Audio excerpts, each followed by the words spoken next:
The Wrestling Observer is reporting that paymasters in Saudi Arabia want to make 2027's WrestleMania 43 the most star-studded show ever, and they'll stop at nothing to make it happen. Dave Meltzer told listeners tuning in to Wrestling Observer Radio that they have matches that they want, and they're working really, really hard to get. Even though it's a couple of years, I don't know if they're going to be able to get them, but they're going to spend a lot of money to get what they want, obviously. Some of the names mentioned include WWE megastars like The Rock, Steve Austin, The Undertaker, and even Shawn Michaels. Rock arguably might be less difficult to do business with if the price is right. But Austin, Taker, and Michaels are all retired. Yes, they have worked matches in recent years, more on that lower down the page, but none have expressed any wishes to get back in the ring in 2025, let alone 2027. This is ambitious from the Saudi Arabian moneymen, to say the least. Meltzer's co-host Brian Alvarez asked if that meant they wanted bouts like Austin versus Rock and Undertaker versus HBK.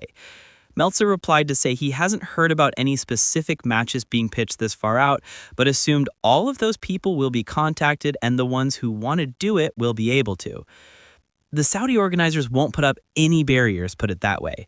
They want this to be the most dazzling, star-rich media experience yet, and they'll stop at nothing to make it reality. Some of the legacy names could be about to see the biggest paydays of their entire careers then. All four of the legends' names on WOR have worked special attraction matches for WWE within the last decade, but they've experienced varying levels of success in doing so. The Rock is the most recent example. He teamed with Roman Reigns to face Cody Rhodes and Seth Rollins on Night 1 at WrestleMania 40 in 2024. That was his first match in 8 years. Meanwhile, Stone Cold shockingly returned to the ring for a brawl with Kevin Owens at Mania 38 in 2022.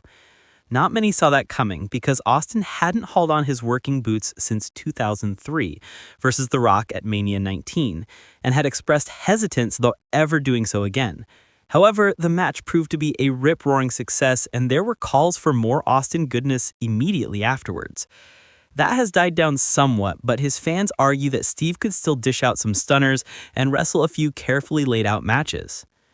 The Undertaker and Shawn Michaels are a little different. Several of Taker's final showings against Goldberg, Roman Reigns, and more were disappointing, and they brought a clumsy curtain down on his iconic 30-year run. Thankfully, his inspired tag showing with Reigns versus Shane McMahon and Drew McIntyre back at Extreme Rules 2019 was much more satisfying, and people loved his barmy, cinematic, boneyard match versus AJ Styles at Mania 30. HBK's first match since a memorable 2010 retirement took place over in Saudi at Crown Jewel 2018. There, he was coaxed out of retirement to reunite DX with Triple H versus Brothers of Destruction duo Taker and Kane. It did not go well. In truth, the bout was an embarrassment for everyone involved, and it had come to be a return that Shawn regretted.